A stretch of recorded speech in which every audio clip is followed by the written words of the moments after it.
지난 시간까지 소위 모세오경이라고 말하는 창세기, 출애굽기, 레위기, 민수기, 신명기에서 최종적으로 여호수아까지 조금 우리가 함께 살펴보았습니다. 아주 상세하게 다 다루지는 못했지만 이제는 좀 신약 세계로 들어가도 되지 않을까라는 그런 마음의 확신이 서고, 또 우리가 말씀의 공부를 신약부터 해도 큰 문제가 없는 것은 구약을 근거로 해서 살펴보면 되기 때문에 시작해도 괜찮겠다, 그런 생각이 좀 들었습니다. 특별히 오늘 마태복음 1장 1절은 아브라함과 다윗의 자손 예수 그리스도의 계보라 이렇게 번역을 되어 있는데, 예전에 저희들이 쓰던 성경에는 세계라 이렇게 되어 있죠. 아브라함과 예수 그리스도의 세계라 그렇게 되어 있습니다. 우선은 여기서 사용하고 있는 계보라는 말을 조금 더 정리하고 함께 나누도록 하겠습니다. 이 히브리어로 한다면 톨레도시라 그래서 족보라는 이야기입니다. 사실은 족보인데, 성경이 사용하는 족보의 용법은 여러분들이 공부하셨던 것처럼 두 가지로 나타납니다. 첫 번째, 하나의 족보는 수직 족보로서 누가 누구를 낳고 누가 누구를 낳고 쭉 내려오면서 역사를 엄청나게 단축하는 역할을 합니다. 그래서 우리가 2000년, 3000년 전에 있었던 내용들도 불과 몇 대로 딱 줄이면서 그 역사를 정리할 수 있도록 해주는 역할을 하죠. 오늘 마태복음 1장에서도 마찬가지지만 수직 족보의 역할이 있고, 그 다음 이 수직 족보로 내려가면서 수평 족보가 있는데, 가령 예를 든다면 아브라함은 누구를 낳고 하는 수직 족보에 따라서 그 아브라함의 자손들 사이에서 일어난 일들이 무엇인가, 어떤 역사들이 일어났는가 하는 기록들이 수평 족보의 역할입니다. 그래서 우리는 성경을 통해서 수없이 많은 시간과 공간을 뛰어넘으면서 어떤 일이 그 시대에 일어났는지를 알 수 있다라는 것입니다. 알 수 있다. 그래서 여러분, 우리가 여기 보면 2절부터 쭉 내려오다 보면 14대, 14대씩 세 번으로 해서 다 하면 사실은 약 한 52대 정도밖에 안 되잖아요. 한 40대 요 정도로 딱 축약해서 아브라함 시대부터 예수 그리스도의 세계까지를 열어주고 있다라는 겁니다. 우선은 그렇게 우선은 보시고요. 그 다음에 다윗의 자손이라고 하는 자손에 대한 의미를 좀 정리를 하겠습니다. 여기에 자손이라고 표현된 것은 헬라어로는 아들이라는 뜻으로 사용되어 있습니다. 휘오라는 아들이라는 뜻으로 사용되어 있는데, 좀 전체적으로 다 합하면 아들이다, 또는 후손이다, 자손이다, 또는 대를 이어가는 말 그대로 계보다, 그렇게 보면 되겠습니다. 그렇게 해서 이제 아브라함의 자손, 다윗의 자손을 통해서 예수 그리스도의 세계가 펼쳐진다라는 선언을 이제 1절에서 하게 되는데, 마태복음을 기록한 마태는 사실은 대상을 유대인을 대상으로 하고 있기 때문에 이러한 선언이 시작되고 있다는 것도 우리가 좀 기억해야 될 필요가 있습니다. 다시 말하면 예수 그리스도는 아브라함의 후손과 다윗의 후손이라는 사람의 계보를 통해서 출생하게 된다, 나타나게 된다라는 의미를 가지고 있는 것입니다. 다음 시간에는 18절 이후부터 그리스도의 나심은 이러하니라라는 제목으로 다시 한번 말씀을 나눌 텐데요. 오늘은 우리 사람의 몸을 입고 오신 예수 그리스도의 그 혈통적인 계보가 어떤 것인가라는 겁니다. 2절은 사실은 거의 평범한 거죠. 평범한 건데 3절부터 우리가 좀 자세하게 읽어보면 그 당시의 족보의 개념으로 봤을 때 여자가 들어갈 수 없는 그 족보 속에 여인의 이름이 들어가 있다라는 것, 좀 특징적인 것이죠.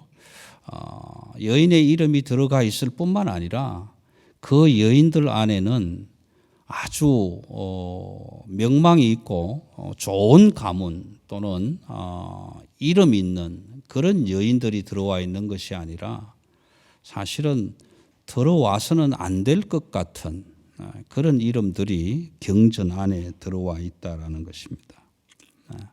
그러니까 우리가 예수 그리스도를 우리는 하나님으로 믿고 섬기고 있지만 세상에 많은 사람들이 뭐 공자라든지 하는 이런 4대 성인들과 같은 성인이라고 한다손 치더라도 성인의 계보에 소위 말해서 이런 비난받을 만한 여인들의 족보가 들어와 있다라는 사실이 그렇게 썩 좋지는 않잖아요.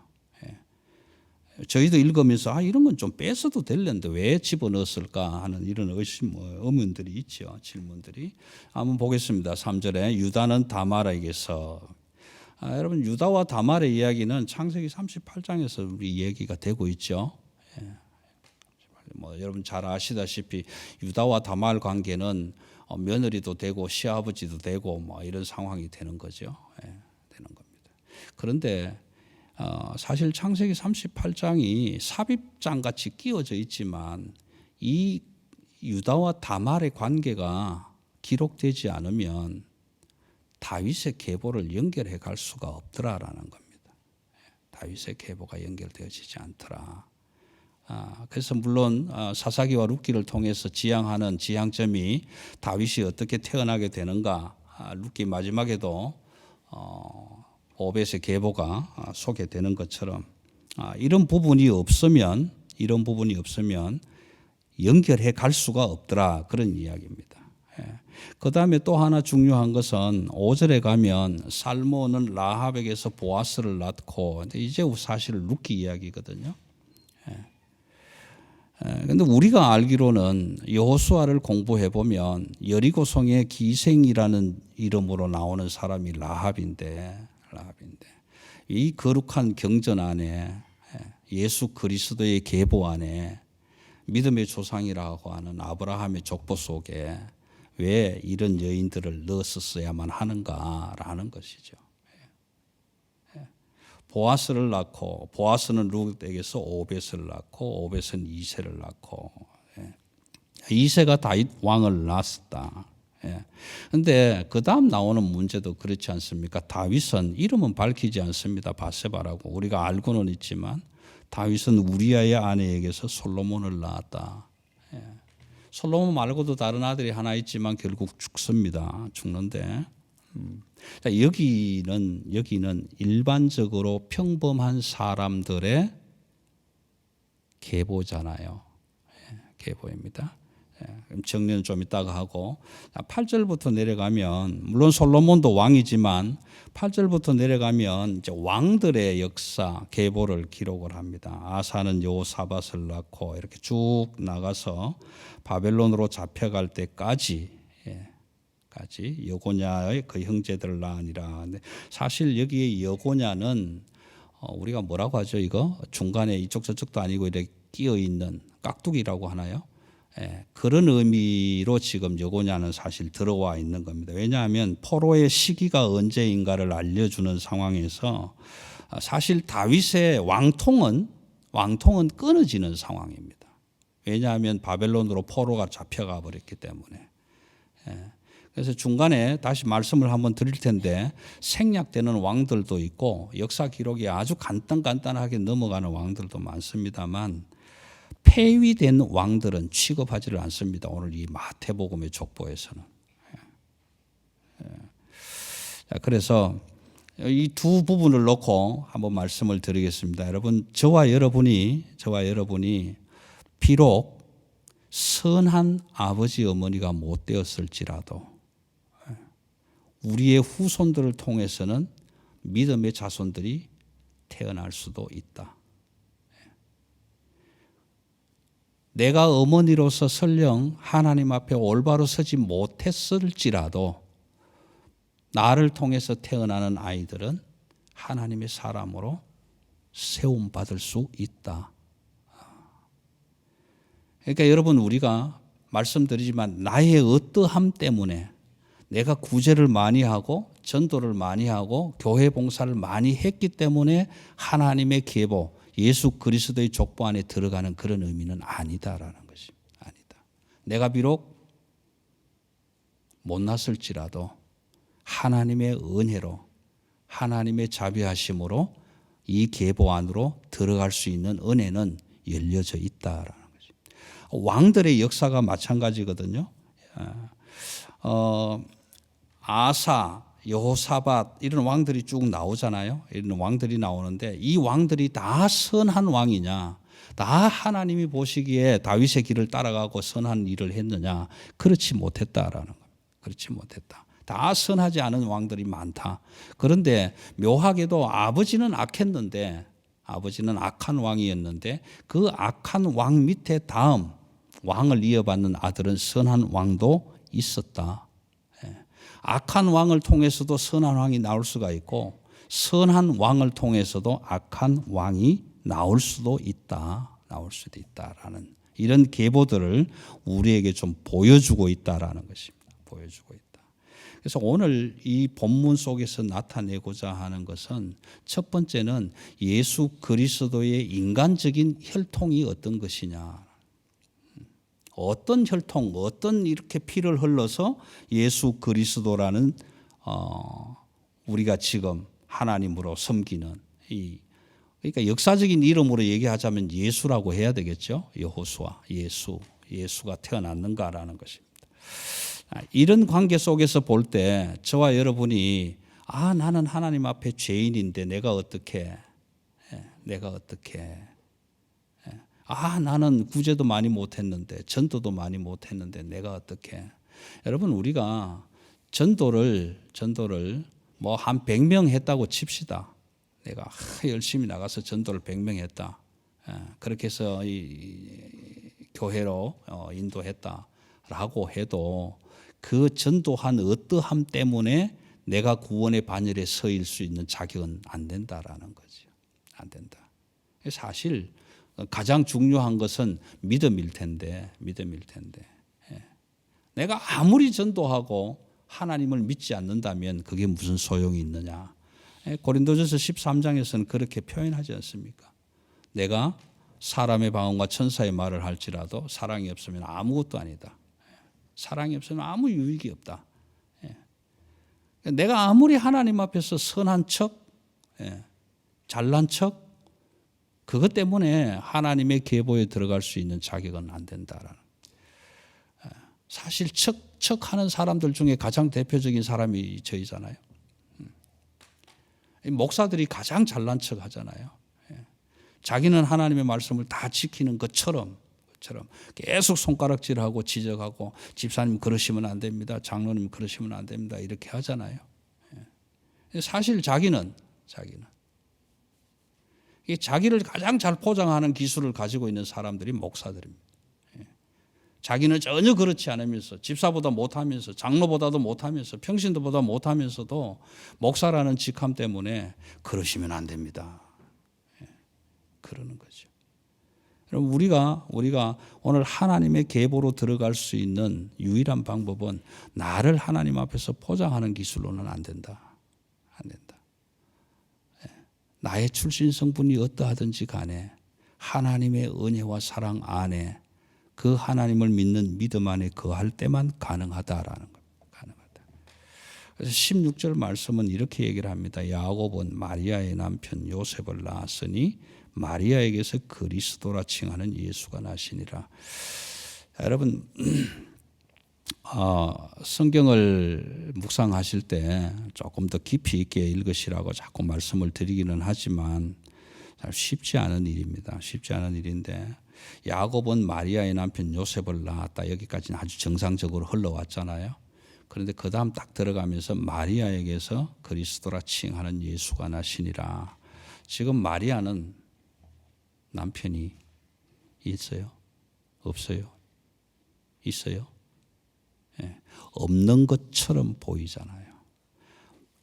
앞에서 일반 족보로 얘기하자면 요셉은 마리아에게서 예수를 낳으니라 이렇게 기록되는 것이 정상적일 거예요. 그렇죠? 그런데 마리아에게서 그리스도라 칭하는 예수가 나시니라. 여기에서 소위 마태가 기록하는 족보에서 남자 위주로 남편 위주로 내려가는 족보가 끊어지고 마리아에게서 그리스도라 칭하는 예수가 났다라고 표현을 하고 있는 겁니다. 오늘 제가 말씀드리고 싶은 것은 이 부분입니다. 여러분, 우리가 앞쪽으로 좀 올라가서 아브라함이 처음부터 이 계보에 들어가 있었을까? 창세기를 읽어보면 그렇지 않잖아요. 어느 날 하나님이 아브라함을 찾아오셔서 내가 너로 민족을 이루고 이름을 창대케 하고 복의 근원이 되게 하겠다. 그렇게 말씀하셨어요. 12장 3절이잖아요. 그 말씀을 듣고 아브라함은 따라갑니다. 하나님의 말씀을 순종해서 따라가는데 중요한 것은 하나님이 아브라함에게 내가 너로 복의 근원이 되게 하겠다라고 했을 때 아브라함에게 주실 하나님의 복이 궁극적으로 무엇이었을까라는 거죠. 무엇이었을까? 그 복이 어떻게 복의 근원이 될 수 있었는가 하는 겁니다. 여러분, 아브라함이 하나님의 약속을 받아서 100세의 이삭을 얻게 되죠. 이삭을 얻게 되는데 갈라디아서를 통해서 보면 이스마엘은 정통의 씨가 아니다라고 이야기합니다. 정통의 씨가 아니다. 네 몸에서 날 자라야 내 씨라 할 것이다. 그렇게 설명을 하잖아요. 그럼 아브라함에게 정통의 씨는 무엇이냐? 이삭이 있습니다. 이삭. 왜냐하면 사라에게는 사실상 씨앗이 없었습니다. 그런데 하나님께서 그 여인의 후손을 통해서 씨앗을 주셨기 때문에 그 하나님의 씨앗이 마지막 축복인 예수 그리스도로 태어나게 되는 것입니다. 그래서 창세기 3장 15절에서는 여인의 후손을 이렇게 얘기하잖아요. 여인의 후손. 그 여인의 후손이라는 이야기나 오늘 다윗의 자손이라는 자손의 이야기나 같은 씨앗을 의미하고 있다. 그래서 우리는 창세기 3장 15절을 원시복음이라고 이야기하는데 궁극적으로 창세기 3장 15절에서 나타내고자 하는 아브라함에게 주실 여인의 후손을 통해서 오신 그 약속의 씨앗, 생명의 씨앗, 복음의 씨앗이 무엇이었는가? 궁극적으로는 예수 그리스도였다라는 겁니다. 예수 그리스도였다. 그래서 갈라디아서는 때가 참에 여인을 통해서 예수 그리스도가 오게 되었다. 그렇게 이야기하는 거죠. 여러분, 오늘 이 말씀을 제가 좀 우리 삶의 현실 속에서 좀 이야기를 나누고 싶은 것은 이런 겁니다. 우리 모든 족보가 있잖아요. 저도 족보가 있잖아요. 저도 족보가. 우리가 족보가 만들어지는 경우는 나의 아버지 어머니에게 하나님이 나라는 씨앗을 주셔서 내가 태어나게 되고 태어난 나로 인해서 그 족보가 형성이 돼 가는 겁니다.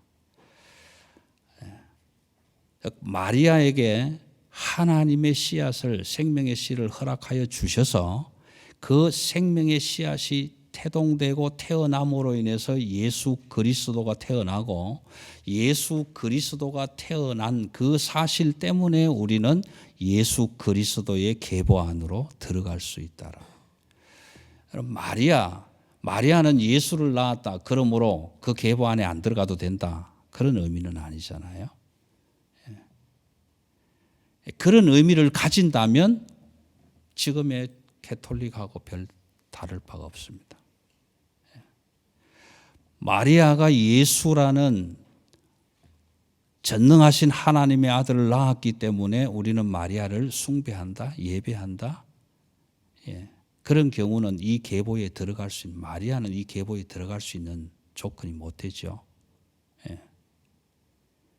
그런데 마리아를 통해서 하나님이 주신 예수 그리스도 생명의 씨앗을 잉태하게 하시고 그 태동된 출생된 태어나신 그 하나님 예수 그리스도로 말미암아 마리아도 예수 그리스도의 계보 안에 들어올 수 있었다라는 겁니다. 굉장히 중요한 사실이다라는 것입니다. 제가 생각할 때 적어도. 예를 들어서 제가 아버지 아들이 됐는데 후손이 없이 끝나면 그 계보는 끝나는 거잖아요. 아들을 주셔서 아들이 있고 그 아들을 통해서 계보가 계속 내려갔기 때문에 그 계보가 지금까지 올 수 있었다. 그래서 이 족보는 마태복음의 족보는 굉장히 중요한 의미를 가지기도 합니다. 위에서 내려오지만 누가는 족보를 밑에서 위로 올라갑니다. 올라가서 아담까지 올라가게 되는데 이 결론을 18절에서 이렇게 얘기를 합니다. 예수 그리스도의 나심은 이러하니라. 우리는 예수라는 칭호 이름이 있고 그 예수를 다른 말로 표현할 때 그리스도라고 지칭하지만 예수의 나심은 역사적인 우리 인간의 혈통을 따라서 나심은 지금 17절까지 이런 계보를 통해서 태어나게 되었다. 그런데 바벨론 포로로 이어가면서 여고니아가 포로가 되면서 다윗의 왕통은 일단 중단되고 요셉이 마리아에게서 예수를 낳았다가 아니라 마리아에게서 예수가 태어나게 하심으로 인해서 육신의 혈통은 끊어지고 좀 다른 말로 표현하면 인성적으로는 끊어지고 신성적인 계보를 가져오게 되는 분기점이 된다라는 겁니다. 여러분 남편이 없는데 어떻게 자식이 태어날까? 뭐 이 예가 좀 될지 모르겠지만 한번 이렇게 얘기를 해볼게요. 원양어선에서 조업을 하는 남편이 있어요. 남편이 있는데 출어를 한번 하면 길게는 6개월, 더 길게는 한 3년 이렇게 바다 위에서 조업을 하고 모선이 계속 고기를 실어다 나르고 조업하는 배들은 한 2, 3년 정도 돌아오지 않을 경우가 있어요. 가까운 지역에서 물건들을 공급을 받고 돌아오지 않을 경우가 있단 말이에요. 그런데 그러다가 한 2, 3년 뒤에 그 남편이 타고 있는 배가 한국으로 들어왔어요. 들어와서 가족이 상봉을 합니다. 그러고 다시 시기가 돼서 다시 출항을 해요. 그러고 한 6개월 지나니까 그 아내가 배가 불러오는 거예요. 동네 사람들은 이렇게 얘기를 합니다. 언제 남편이 왔다 갔지? 저 집에 남편이 있었어? 애가 생겼잖아. 그러니까 남편이 있는 거지. 남편은 없는 것 같은데 보이지 않는 것 같은데 아이는 태어난단 말이에요. 만약에 꼭 설명을 드리자면 이런 개념으로 한번 생각해 보시라는 거죠. 마리아에게 요셉이라는 남편이 있지만 정상적으로 결혼식까지 끝낸 건 아니고 약혼한 정혼한 상태에서 정혼을 했다고 함께 동거하지를 않습니다. 약 한 1년 정도 따로따로 살면서 남편이 거처할 집을 준비하고 다 해서 아내를 데리고 오는 이런 경우가 생기는데 그 사이에 갑자기 아이가 생겼단 말이에요. 아이가 생겼다. 그럼 그 남편이 누구냐라는 거예요. 남편은 없는데 아이가 생겼다. 그렇다면 우리가 없는 데가 아니고 보이지 않는 남편이 있겠구나. 계시겠구나. 지금 조금 나가 있는 선원이 있는 것처럼 남편이 있으니까 아이가 태어났지. 그렇게 우리는 한번 생각해 볼 수 있을 거다. 그래서 마리아에게서 예수가 태어나는 경우는 다음 시간에 말씀드리겠지만 성령의 잉태로 성령 하나님이 씨앗을 주심으로 태어나게 되는 상황을 말씀해 주시는데 그가 곧 그리스도 예수다. 저가 자기 백성들의 죄를 구원할 자다, 죄에서 구원할 자다라는 이름을 주시는 거잖아요.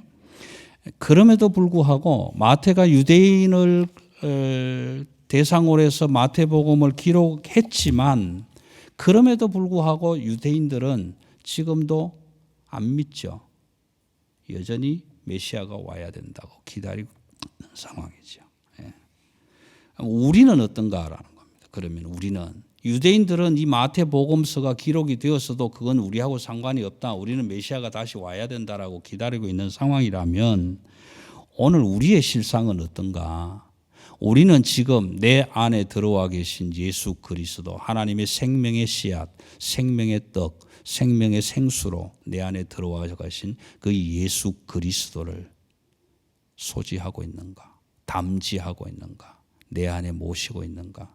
그분이 내 생명의 주인이신가라는 것입니다. 저와 여러분이 한번 과거로 돌아가 보면 많은 사람들이 당신은 모태신앙입니까? 모태입니까? 안 모태입니까?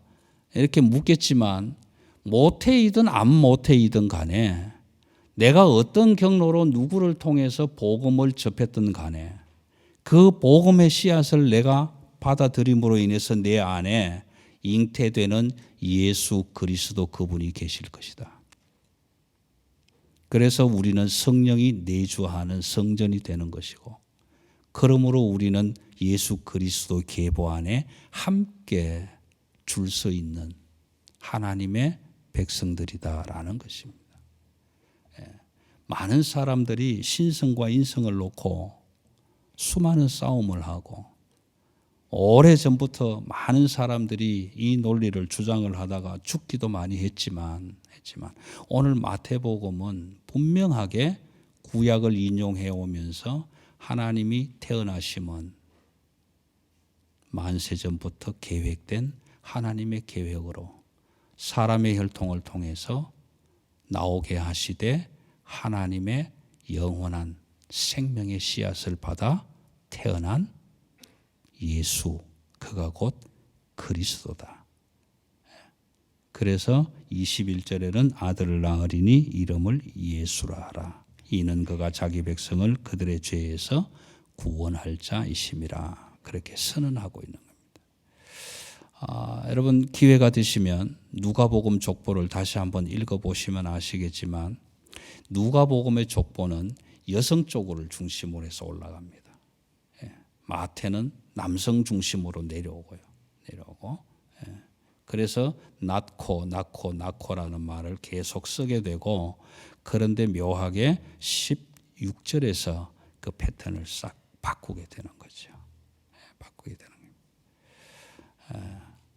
여러분 저와 여러분이 어떻게 예수 그리스도를 알게 되었든지 어떻게 신앙생활을 하게 되었든지 제가 다 알 수는 없지만 나름대로 내가 복음을 알게 된 경로들이 있을 것입니다. 저 같은 경우는 눈을 뜨면서부터 목사관에 있었으니까 그런다 손치지만 그렇지 않으신 분들은 이웃을 통해서 아니면 교회를 통해서 아니면 다른 복음전도 집회를 통해서 하나님의 말씀을 생명의 씨앗으로 받으셨을 텐데 그 생명의 씨앗을 내가 하나님이 주시는 구원의 선물로 태동함으로 인해서 잉태하는 수고 그리고 해산하는 수고를 통해서 저와 여러분이 믿음의 아들을 낳았다. 믿음의 아들을 낳았다. 이 부분은 시편을 다시 한번 또 공부하면서 이런 우리 복음서를 읽으면 이런 내용 읽게 되실 거예요. 내가 다윗이 있기 전에 나이가 있었다. 예수 그리스도 그분이 내가 다윗이 있기 전에 내가 있었다. 그럼 네가 다윗보다 많으냐 나이가? 이런 논쟁들을 보게 될 터인데 하나님의 계획은 우리에게 말씀해 주실 때 이 말씀이 우리의 현실 속에서 이루어지면 그때 우리는 응답이구나 그렇게 얘기할 수 있을 거란 말이에요. 그러나 하나님은 말씀하실 때 이미 이루어진 일을 우리에게 계시해 주셨다. 그런데 우리는 시간과 공간 안에 있기 때문에 그 하나님의 약속되어서 이루어진 일을 우리는 오랜 시간이 지난 뒤에야 알 수 있게 된다라는 겁니다. 알 수 있게 된다. 오늘날 다윗의 동네에 구주가 나셨으니 곧 예수 그리스도다. 여러분, 우리는 성탄절 때마다 이 말씀을 기억하는 것이 아니라 매일 하나님의 말씀은 선포된 그때, 하나님이 입을 열어 말씀하시는 그 순간에 이미 하나님의 그 영원 전부터 이루어졌던 그 일을 우리에게 선포하실 때 우리는 시간과 공간의 역사적인 시간을 한참 지나서 그때 하나님이 이렇게 말씀하시더니 오늘 이렇게 이루어졌구나 라는 거죠. 예를 들어서 이사야 선언을 얘기한다면 보라 처녀가 잉태하여 아들을 낳을 것이다 라고 선언했을 당시에 이사야는 그 예언이 700년 뒤에 이루어지게 되는 사건이 일어납니다. 700년 후에 일어날 일을 이사야의 입을 통해서 보라 처녀가 아들을 낳을 것이니 그 이름을 임마누엘이라 하라. 그렇게 기록하지 않습니까? 그 사건이 오늘 마태복음 기록을 통해서도 나타나는 사건이다라는 것입니다. 이것을 읽을 때 1차 독자들은 어떻게 읽을지는 모르겠지만 저와 여러분은 2차 독자가 되어서 하나님이 이미 이루신 일을 우리는 지금 보고 있지 않습니까? 저와 여러분의 삶 속에서 나는 도저히 예수 믿을 수 있는 사람이 아니다. 나는 도저히 예수 믿을 자격이 없다. 나는 죄가 많아서 교회는 못 나간다. 수없이 많은 복음을 거부하는 이유들을 듣게 될 것입니다. 내가 어떻게 교회를 나갈 수 있어? 나 같은 죄인이? 그런데 우리 주님은 오셔서 그 이름을 저가 자기 백성의 죄를 구원할 이름을 가지고 오셨다. 그러므로 저와 여러분이 오늘 이 시간에도 나의 주 나의 하나님으로 믿고 고백하는 그 순간에 저와 여러분의 죄를 사함받을 뿐만 아니라 저와 여러분이 하나님의 나라의 상속자로서는 이 계보 안에 비록 14대로 추각해서 그 안에는 못 들었을지라도 예수 그리스도의 계보 안에 들어있다는 사실을 여러분 좀 자부심을 가지시고 그래서 예수를 믿는 믿음 안에서 우리를 불러주신 그 하나님의 사랑, 로마서 5장 8절에서 그렇게 기록하지 않습니까? 우리가 아직 죄인 되었을 때에 하나님이 우리를 얼마나 사랑하셨는지 그 아들을 보내사 십자가에 달려 죽게 하시고 우리를 향한 그 하나님의 사랑을 확정하셨느니라. 원하기는 요한복음 1장 14절에서 말씀이 육신이 되어 우리 가운데 거하심이 하나님의 진리, 은혜와 진리가 충만하더라. 여기에 거한다라는 의미는 장막을 친다, 같이 텐트를 치고 산다라는 표현이지만 따지고 보면 조금 확장하면 우리 자손과 우리의 선조들이 함께 어우러져서 사는 세상, 계보를 이야기합니다. 예수 그리스도의 세계. 하나님이 저와 여러분을 사랑하셔서 오늘도 저와 여러분의 죄를 대속하시기를 원하셨고 하나님은 그 하나님의 나라를 우리에게 주시기를 기뻐하신다. 누가복음에서 기록하고 있는 말씀입니다. 그런 그 믿음의 확실한 증거를 갖고 살아가는 저와 여러분이 되어서 어디를 가시든지 무엇을 하시든지 어느 곳에 있든지 그 하나님의 영광이 저와 여러분을 통해서 드러나는 귀하고 복된 삶이 되시기를 주님의 이름으로 축원합니다. 기도하십시다.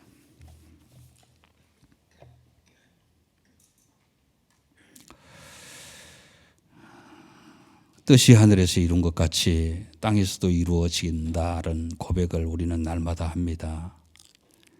그럼에도 불구하고 땅에서 이루어지는 일들을 바라보면서 하나님의 일이라고 믿고 고백하는 자들은 그렇게 많지가 않습니다.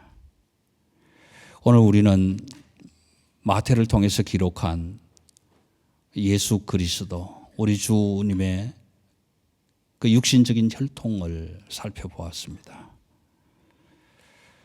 좋은 인물들을 통해서도 나쁜 인물을 통해서도 좋은 평판을 통해서도 그렇지 못한 평판을 통해서도 하나님은 하나님의 사람들을 이어가시고 대를 이어서 주의 나라가 영원하게 설 수 있도록 섭리하셨던 사실을 우리는 바라보면서 오늘 우리의 어떠함이 하나님 보시기에 합당치 못했을지라도, 다른 사람들만큼 잘하지 못했을지라도 하나님은 우리를 외면하시는 것이 아니라 우리를 더 사랑하시며 의인들을 찾으시기보다는 죄인들을 찾기 위해서 오셨다고 말씀하시며 우리에게 다가오시는 그 하나님, 회개하라 하늘나라가 가까이 오고 있다라고 말씀해 주셨던 그 하나님의 말씀을 가슴에 품고 가까이 오는 하나님의 나라를 향해 종종 걸음으로 달려나가는 우리 모두가 되었으면 합니다. 하나님, 나의 계보가, 나의 족보가 아무리 엉터리 같았었지만 그럼에도 내 안에 영원한 생명의 씨앗이 되신 예수 그리스도 그 생명의 말씀, 하늘 떡을 내게 먹게 하시고 간직하게 하시고 품게 하셨사오니 우리의 삶을 통해서 그 하나님 나라의 백성들을 계속해서 태동하고 해산의 수고를 그치지 않는 믿음의 자리에 날마다 강건하게 서 있도록 붙들어 주시옵소서. 좌로나 우로나 치우침 없이 그 나라를 향하여 달려나가는 우리 모두가 되도록 하나님 함께하여 주옵소서. 감사를 드리며 우리 주 예수 그리스도의 이름으로 기도드리옵나이다. 아멘.